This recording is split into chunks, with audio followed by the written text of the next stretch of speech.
कभी ना कभी वो सच बोलेगा, कभी ना कभी वो मुझसे मिलेगा, कभी ना कभी मैं हकीकत जानूंगा। इस किस्म के फिक्रों में हम एक फ्रेज यूज करते हैं सूनर और लेटर। अगर लिटरल मीनिंग देखा जाए इसका तो बनता है, सूनर का मतलब होता है जल्दी और लेटर बाद में, यानी कि जल्दी हो या बाद हो लेकिन ये काम होना है। आप इसको ये भी कह सकते हैं आज नहीं तो कल, टुडे और टुमारो। लेकिन लिटरल जो इसका एग्जैक्ट फ्रेज इस्तेमाल होगा वो सूनर और लेटर का है।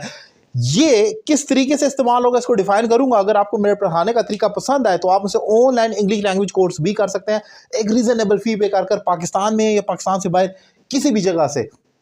टॉपिक बहुत इंपॉर्टेंट है, सोनर और लेटर। एग्जाम्पल से सीखते हैं, कभी ना कभी मैं उससे मिलूंगा, sooner or later I will meet him, कभी ना कभी मैं उससे मिलूंगा।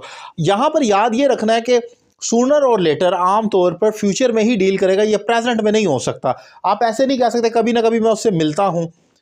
आप ये भी नहीं कह सकते कभी ना कभी मैं उससे मिला, पास्ट में मिलता हूं या मिला, पास्ट और प्रेजेंट दोनों में सूट नहीं करता। मिलूंगा हो सकता है फ्यूचर में आप कह सकते हैं, या आप मॉडल वर्ब कैन के साथ भी कह सकते हैं, कभी ना कभी तुम ये हकीकत जान सकते हो, कभी ना कभी तुम इम्तिहान पास कर सकते हो, तो वहां पर तो हो सकता है लेकिन पास्ट और प्रेजेंट में नहीं होगा। एक और एग्जाम्पल देखते हैं, sooner or later you will pass the exam, कभी ना कभी तुम इम्तिहान पास करोगे।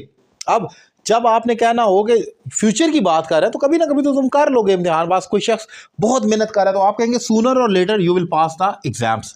तो आपने देखा कि हम सूनर और लेटर को फ्यूचर में इस्तेमाल करेंगे जब आपने कहना होगा कभी ना कभी। एक एग्जांपल आपके लिए छोड़कर जा रहा हूं, कभी ना कभी मैं हकीकत जान लूंगा, कभी ना कभी मैं हकीकत जान लूंगा। इसकी क्या इंग्लिश होगी कमेंट बॉक्स में लिखे, और ऑनलाइन क्लासेस के लिए नंबर आपके सामने स्क्रीन पर मौजूद है।